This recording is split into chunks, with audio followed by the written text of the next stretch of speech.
Welcome, स्वागत है आपका एक और नए क्लास में। आज की क्लास में हम चैप्टर 6 का पार्ट 4 पढ़ेंगे जो है सेट। तो सेट भी एक बिल्ट इन डेटा स्ट्रक्चर है जो नॉर्मल किसी other built in data structure जैसा होता है, जैसे कि लिस्ट है, टपल है। इसकी कुछ डिफरेंसेस है उन सब में। ये यूनिक वैल्यू स्टोर करने के लिए यूज़ करते हैं और ये इसमें जो एलिमेंट्स हम डालते हैं वो अनऑर्डर्ड होता है। तो जिस ऑर्डर में वैल्यूज़ डालते हो, अगर उसको प्रिंट करोगे तो उसका ऑर्डर सेम है ऐसा ज़रूरी नहीं है। इसका यूज़ होता है डुप्लीकेट एलिमिनेट करने के लिए।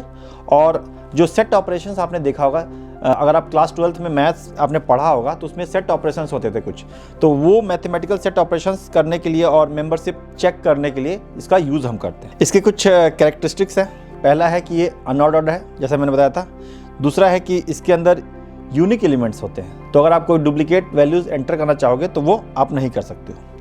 ये म्यूटेबल होता है, मतलब कि इसकी वैल्यूज़ में आप नया एलिमेंट ऐड कर सकते हो या डिलीट भी कर सकते हो। हेट्रोजेनस एलिमेंट स्टोर कर सकते हैं, मतलब कि वो सारे एलिमेंट्स यहाँ पे स्टोर कर सकते हैं जो हैशेबल है। मतलब कि आप कोई दूसरा लिस्ट स्टोर नहीं कर सकते हो, आप डिक्शनरी स्टोर नहीं कर सकते, लेकिन टपल या फिर इंटीजर, फ्लोट, स्ट्रिंग, ये सब आप स्टोर कर सकते हो। ये अनइंडेक्स्ड होता है, मतलब कि आप इंडेक्सिंग और स्लाइसिंग आप नहीं कर सकते जैसे कि लिस्ट और टपल में करते हैं। तो अगर हमें कुछ एलिमेंट्स एक्सेस करना है तो हम इंडेक्सिंग के थ्रू या स्लाइसिंग के थ्रू हम उसको एक्सेस नहीं कर सकते। और जैसा कि बताया था, यहाँ पे सेट ऑपरेशंस होते हैं, मतलब कि आप कुछ मैथमेटिकल सेट ऑपरेशंस परफॉर्म करना चाहो तो वो भी यहाँ पे आप कर सकते हो। तो अब देखते हैं कि एक सेट को कैसे बना सकते हैं। तो इसके दो तरीके हैं। एक आप कर्ली ब्रेसेस का यूज़ करके बना सकते हैं और एक आप सेट कंस्ट्रक्टर का यूज़ करके बना सकते हैं। तो कर्ली ब्रेसेस में क्या करना होगा, सिंपली आपको सारे एलिमेंट्स पास करना होगा कर्ली ब्रेसेस के अंदर में कॉमा सेपरेट करके। मैं एक सेट बना रहा हूँ, फ्रूट्स का सेट। ओके, इसमें मैंने 3 फ्रूट्स दिए, एप्पल, चेरी और बनाना। इनको मैंने कर्ली ब्रेसेस में दिया है। तो इसको अगर हम प्रिंट करते हैं तो इसको देखते हैं इसका वैल्यू क्या ये प्रिंट करता है और इसका टाइप क्या प्रिंट करता है।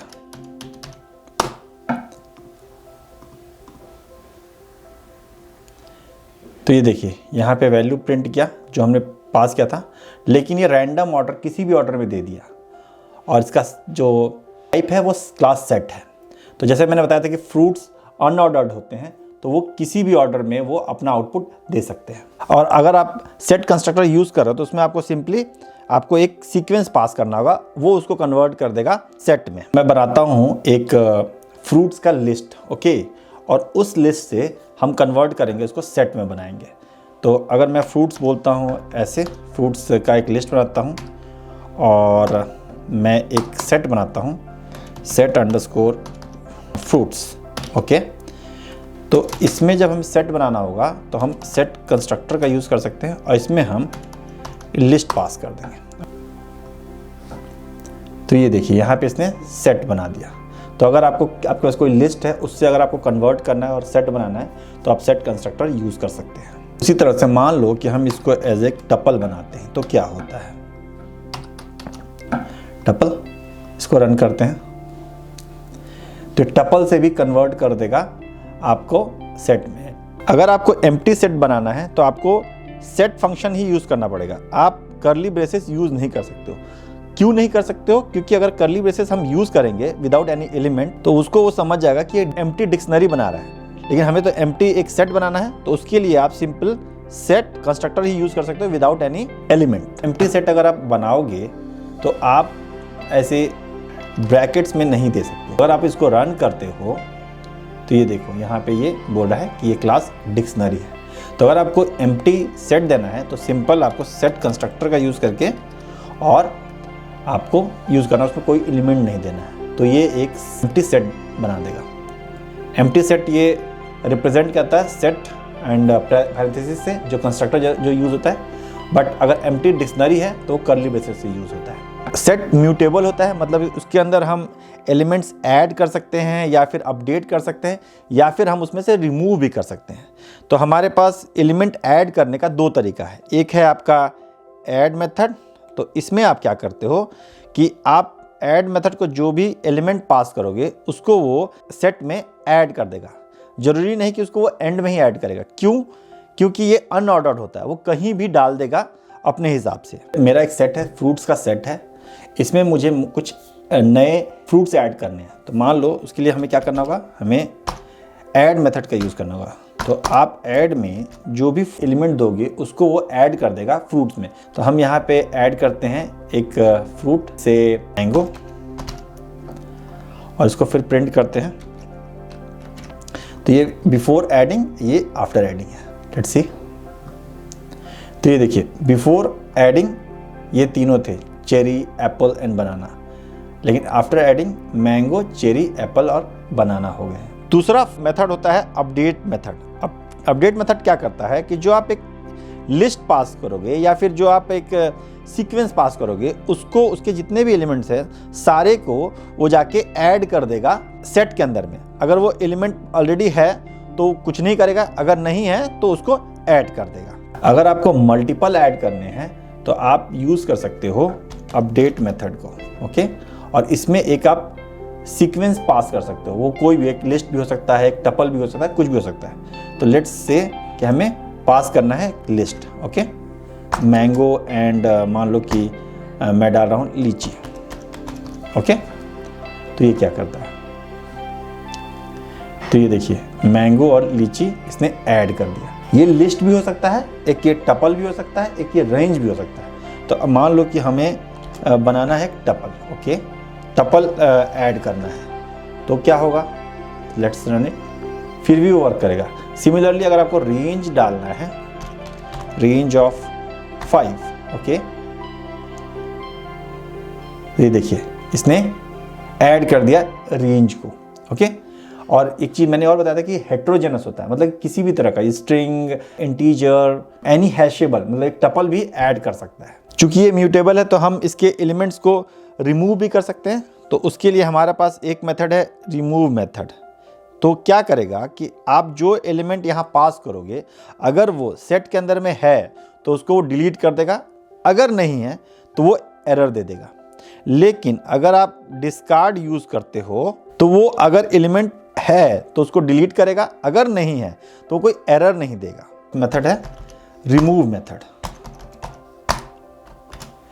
तो अगर मान लो मुझे रिमूव करना है एप्पल, तो ये क्या करेगा, उसको रिमूव कर देगा। एप्पल को यहाँ से इसने रिमूव कर दिया। मान लो हम ट्राई करें डिलीट करने का मैंगो, जो कि प्रेजेंट नहीं है, तो ये क्या करता है, तो ये देखिए एरर दे दिया, की एरर। तो मान लो कि हम यूज़ करते हैं डिस्कार्ड मैंगो, मैंगो प्रेजेंट नहीं है तो ये एरर नहीं देगा, और अगर कुछ प्रेजेंट है तो उसको वो डिलीट कर देगा। तो मान लो एप्पल प्रेजेंट है तो इसको ये डिलीट कर दिया। दो और तरीके से हम एलिमेंट को रिमूव कर सकते हैं किसी भी सेट का। तो पहला मेथड होगा पॉप मेथड। अगर आप पॉप मेथड यूज करोगे तो रैंडमली किसी भी एक एलिमेंट को वो डिलीट कर देगा। जरूरी नहीं कि लास्ट वाले को ही डिलीट करेगा, रैंडमली कोई भी एलिमेंट को वो डिलीट कर देगा। तो बेसिकली क्या करेगा कि रैंडमली ये कोई भी एलिमेंट को डिलीट कर देगा और उसको रिटर्न भी करेगा आपको वैल्यू। जैसे कि डिस्कार्ड या रिमूव वो रिटर्न नहीं करते वैल्यूज, लेकिन पॉप रिटर्न करता है। ये इसलिए रिटर्न करता है ताकि आपको पता चले कि आपने कौन से एलिमेंट को डिलीट किया है। तो अब इसका वैल्यू जो होगा उसको प्रिंट करते कि इसने क्या रिटर्न किया है, और उसके बाद फ्रूट्स का सेट क्या वैल्यू होल्ड कर रहा है। तो पहले बनाना एप्पल चेरी था, हमने पॉप यूज़ किया तो पॉप ने डिलीट कर दिया, और बाद में ये लिस्ट से भी वो रिमूव्ड है, लेकिन यहाँ पे पॉप ने वो वैल्यू रिटर्न भी किया है। और अगर आप क्लियर मेथड यूज़ करते हो तो वो जितने भी एलिमेंट्स हैं सारे को वो डिलीट कर देगा। अब हम चाहते हैं कि जो सेट है उससे उसके जितने भी एलिमेंट्स हैं या जितने भी कीज़ हैं वो सारे डिलीट हो जाए। तो उसके लिए हमारे पास मेथड है क्लियर मेथड। तो अगर आप क्लियर करोगे तो ये जितने भी एलिमेंट्स हैं सारे डिलीट हो जाएंगे। तो अगर आपको किसी भी सेट वेरिएबल से आपको एलिमेंट्स डिलीट करने हैं तो आप क्लियर फंक्शन भी यूज़ कर सकते हो, या फिर उसको रिक्रिएट कर दो एज ए एम्प्टी सेट। अब हम देखते हैं कि मेंबर टेस्टिंग क्या होता है। तो जनरली हमने देखा था कि लिस्ट, टपल या डिक्शनरी में कोई भी की या फिर कोई वैल्यू या फिर एलिमेंट को हमको चेक करना होता था तो हम इन ऑपरेटर का यूज़ करते थे। यहाँ पे इन ऑपरेटर तो आप यूज़ कर ही सकते हो, बट उसके साथ ही साथ हमारे पास दो मेथड हैं और दो ऑपरेटर भी है, उसका यूज़ करके भी हम चेक कर सकते हैं। अब हमें चेक करना है कि कोई पर्टिकुलर की उस सेट में प्रेजेंट है या नहीं है, तो उसके लिए हम इन ऑपरेटर का यूज़ करते हैं, जो कि बेसिकली मेंबर से टेस्टिंग करता है। तो मैं यहाँ पे टेस्ट करना चाहता हूँ कि एप्पल प्रेजेंट है या नहीं है। तो हम जस्ट देंगे एप्पल इन फ्रूट्स। ओके, और हम चेक करना चाहते हैं कि मैंगो प्रेजेंट है कि नहीं है। तो मैंगो प्रेजेंट नहीं है तो वो फॉल्स रिटर्न करेगा, और एप्पल प्रेजेंट है तो वो ट्रू रिटर्न करेगा। तो ये देखिए, एप्पल प्रेजेंट था तो ट्रू रिटर्न किया, और मैंगो प्रेजेंट नहीं था तो फॉल्स रिटर्न किया। मेरे पास एक सेट है फ्रूट सेट, और एक और सेट हम बना लेते हैं स्मॉल फ्रूट्स। ओके, इसमें हम दे देते हैं चेरी। अब हमें चेक करना है कि स्मॉल फ्रूट्स का सबसेट है या नहीं है, या स्मॉल फ्रूट्स का सुपर सेट है या नहीं है। तो उसके लिए हमारे पास मेथड है। सबसेट चेक करने के लिए इस सबसेट मेथड है, और less than equal to operator भी है, और इस सुपर सेट चेक करने के लिए इस सुपर सेट मेथड है, और greater than equal to operator है। तो दोनों को हम एक साथ देख लेते हैं। अब हम चेक करते हैं कि small fruits is subset of fruits. तो सबसेट का मतलब ये होता है कि इसके अंदर जितने भी एलिमेंट्स है उसके कुछ एलिमेंट्स इसके अंदर हों तभी ये सबसेट कहलाएगा। या सुपरसेट कहलाने का मतलब ये है कि इसका जितने भी एलिमेंट्स है वो उस दूसरे सेट में हो तभी वो सुपरसेट कहलाएगा। स्मॉल फ्रूट्स का सबसेट है, और जो फ्रूट्स है वो स्मॉल फ्रूट्स का सुपरसेट है। तो हम लिख सकते हैं fruits is superset of small fruits. Okay, और इन दोनों का सिमिलर वे में हम यूज कर सकते हैं कि हम less than equal to use करके सबसेट चेक कर सकते हैं। तो small fruits less than equal to fruits, and fruits is greater than equal to small fruits. Test करते हैं। ट्रू है क्योंकि स्मॉल फ्रूट्स का सबसेट है, और फ्रूट्स स्मॉल फ्रूट्स का सुपरसेट है।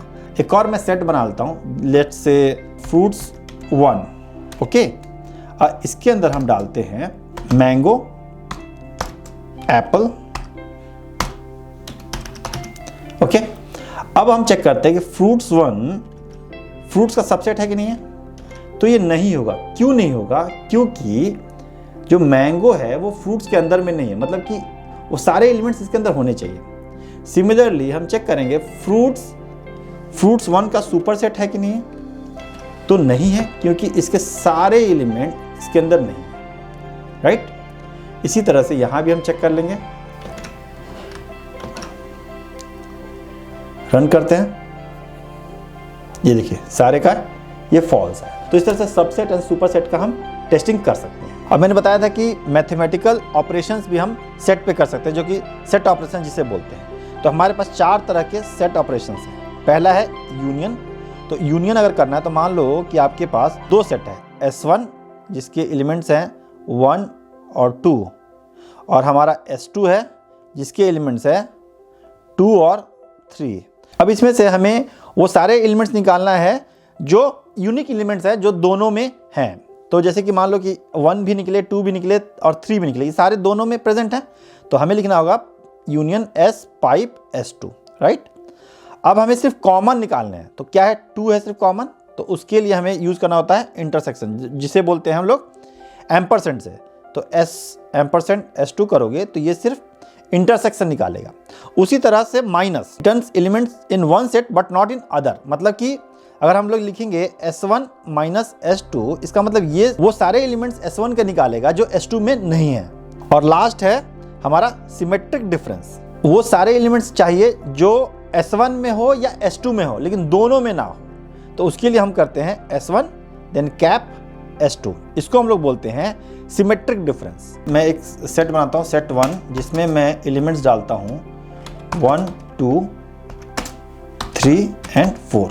ओके, और एक सेट 2 बनाता हूँ जिसमें मैं डालता हूँ वैल्यूज़ 3, 4, 5 एंड 6। ओके, अब मुझे इन 2 सेट्स का यूनियन लेना है। तो हम प्रिंट करते हैं set 1 pipe set 2। Pipe use होता है यूनियन के लिए, इसको प्रिंट करते हैं। तो ये देखिए जितने एलिमेंट्स हैं दोनों में वो प्रिंट कर दिए। ये दोनों डुप्लीकेट हैं, तो डुप्लीकेट तो होता नहीं है, सिर्फ यूनिक होता है सेट में, तो इसीलिए यूनिक प्रिंट किया। इसी तरह से अगर हम इंटरसेक्शन देखते हैं तो इंटरसेक्शन क्या करता है, जो कॉमन एलिमेंट्स होते हैं दोनों सेट में उसको प्रिंट करता है। रन करते हैं तो देखिए 3 और 4 कॉमन थे दोनों सेट में, तो इसने 3 और 4 यहाँ पे प्रिंट किया। इसी तरह हमें माइनस देखना है, मतलब कि सेट 1 के वो सारे एलिमेंट्स प्रिंट करने हैं जो सेट 2 में नहीं हो, तो उसके लिए हम माइनस करते हैं।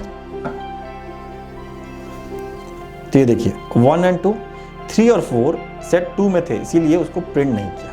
एक होता है सिमेट्रिक डिफरेंस, जिसको हम लोग जॉर भी बोलते हैं मैथमेटिकल सेट के टर्म में। इसका मतलब ये होता है कि वो सारे एलिमेंट्स प्रिंट करने हैं जो सेट 1 में हो या सेट 2 में हो, पर दोनों में नहीं होना चाहिए। तो उसके लिए आपको यहाँ पे हम ऑपरेटर यूज करते हैं कैप ऑपरेटर। तो वो आइदर 1 में प्रेजेंट है या 2 में प्रेजेंट है उसको प्रिंट करे, बट कॉमन जो है उसको प्रिंट ना करे। तो यहाँ पे देखो 1, 2 और 5, 6 प्रिंट हो गया, क्योंकि 1, 2 इसमें नहीं है और 5, 6 इसमें नहीं है, बट 3 और 4 दोनों में है, इसलिए उसको एक्सक्लूड कर दिया। सेट एक सीक्वेंस होता है, तो सीक्वेंस में हम क्या करते हैं, उसको आइट्रेट कर सकते हैं, उसके सारे एलिमेंट्स को हम एक एक करके आइट्रेट कर सकते हैं।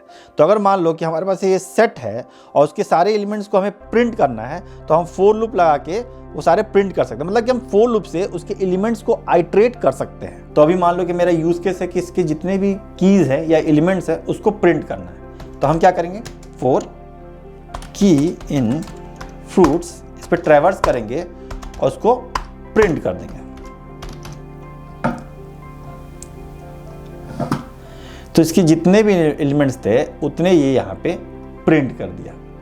तो इस तरह से हम ट्रैवर्स कर सकते हैं। अगर हमें एक सेट बनाना है कॉम्प्रिहेंशन से, सेट कॉम्प्रिहेंशन से, जैसे कि हम लोग देखा था कि लिस्ट में या फिर डिक्शनरी में कैसे किए थे, उसी तरह सेट में भी कर सकते हैं। सिंपल सेम मेथड लगेगा, फोर लूप लगाएंगे और किसी सीक्वेंस पे हम आइट्रेट करेंगे। मान लो कि आपको एक सेट बनाना है जो जितने भी इवन नंबर्स है उसका स्क्वायर वो होल्ड करे, तो उसके लिए आप कॉम्प्रिहेंशन का यूज कर सकते हो, जैसे कि हमने लिस्ट में देखा था या फिर टपल में या फिर डिक्शनरी में देखा था। तो हम बनाते हैं एक स्क्वायर्स इवन वेरिएबल, इसके अंदर हम होल्ड करेंगे सारे इवन नंबर्स के स्क्वायर। तो उसके लिए हमें क्या करना होगा, कर्ली ब्रेसेस देना होगा। इसके बाद आपको वो नंबर देना होगा जो आप रेंज से पिक कर रहे हो। तो मान लो कि रेंज से हम पिक कर रहे हैं x, उसके लिए हमें लूप चलाना होगा फॉर x in रेंज। मान लो हम 0 to 9 का चेक कर रहे हैं तो 10 देंगे, यहाँ पे कंडीशन देंगे if x modulo 2 equal to 0, okay. और इसको अब हम प्रिंट करते हैं। तो ये देखिए जितने भी इवन नंबर्स हैं उसको भी प्रिंट किया। तो अगर हमें स्क्वायर चाहिए तो इसको ऑफकोर्स इसका स्क्वायर बनाना होगा, तो स्क्वायर लिख दिए और प्रिंट करते हैं। तो देखिए उसका ये स्क्वायर जनरेट किया। अब एक कंसेप्ट होता है फ्रोजन सेट्स। तो फ्रोजन सेट्स क्या होता है, तो सेट बेसिकली म्यूटेबल होता है, मतलब उसके एलिमेंट्स को हम ऐड कर सकते हैं, उसमें उसको रिमूव कर सकते हैं या कुछ अपडेट कर सकते हैं। लेकिन अगर हम चाहते हैं कि हमारे सेट से जो एलिमेंट्स जो एक बार हमने बना दिए उसका वो अपडेट ना हो, मतलब ना ही रिमूव हो ना ही उसमें कुछ ऐड करे, उसके लिए हमें बनाना होता है फ्रोजन सेट्स, ओके। तो फ्रोजन सेट क्या होता है, वो एक सेट ही होता है जो इम्यूटेबल होता है, मतलब उसमें से हम कुछ एलिमेंट्स को डिलीट नहीं कर सकते। तो उसके बनाने के लिए हमारे पास फंक्शन है फ्रोजन सेट, ओके। तो अगर आप एक सेट पास करोगे फ्रोजन सेट फंक्शन को, तो वो क्या करेगा, वो आपको एक सेट रिटर्न करेगा जिसमें आप वैल्यूज ऐड नहीं कर सकते, और उसको बोलते हैं हम लोग फ्रोजन सेट। और ये जो फ्रोजन सेट होता है ये हैशेबल होता है। हैशेबल होता है मतलब कि इसको हम एज ए की यूज कर सकते हैं डिक्शनरी का, या इसको हम एज ए एलिमेंट यूज कर सकते हैं टपल में। अब मेरे पास सेट है 1 2 3 6। अब इससे हम एक फ्रोजन सेट बनाते हैं, तो हम लोग लिख सकते हैं f set 1 equal to frozen set बनाने का सिंपल सा मेथड है फ्रोजन सेट, एंड देन इसमें हम सेट 1 पास कर देंगे। तो ये क्या करेगा कि एक और सेट बना देगा जो फ्रोजन होगा, जो म्यूटेबल नहीं होगा, इम्यूटेबल होगा। तो इसको हम प्रिंट करते हैं, print set 1 and print f set 1, okay. तो कंटेंट दोनों का सेम है, लेकिन यहाँ पे जब वो प्रिंट करेगा तो लिखेगा फ्रोजन सेट। तो अगर आप फ्रोजन सेट का टाइप देखना चाहते हो, इसका टाइप सेट नहीं होके फ्रोजन सेट होगा। तो इससे आप आइडेंटिफाई कर सकते हो कि कौन सा सेट नॉर्मल सेट है, कौन सा सेट फ्रोजन सेट है।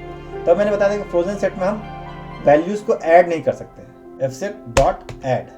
तो देखो ऐड जो मेथड है वो प्रेजेंट ही नहीं है, मतलब कि फ्रोजन सेट पे आप ऐड कुछ नहीं कर सकते हो। अब चाहो आप अपडेट करना, वो भी आप नहीं कर सकते हो। तो जो भी इसमें एलिमेंट्स को अपडेट या रिमूव करने का जो मेथड्स होगा वो अवेलेबल नहीं होगा, मतलब कि इसको हम अपडेट या रिमूव नहीं कर सकते। आई होप कि जो भी मैंने पढ़ाया है सेट में वो आपको समझ में आया होगा। अगर फिर भी कोई डाउट है तो प्लीज़ मुझे कमेंट कीजिए, मैं ट्राई करूँगा उसको आंसर करने का। और आप साथ ही साथ ये जो मैंने कुछ क्वेश्चंस एक्सरसाइजेज दे रखे हैं उनको आप ट्राई कीजिए उसको सॉल्व करने का, उसका प्रोग्राम लिखने का। और उसमें भी कुछ डाउट्स आ रहा है तो आप मुझे कमेंट कर सकते हैं। नेक्स्ट क्लास में हम पढ़ेंगे चैप्टर 7 जो है फाइल हैंडलिंग। तो आज के लिए इतना ही, मिलते हैं नेक्स्ट क्लास में, तब तक के लिए कीप लर्निंग।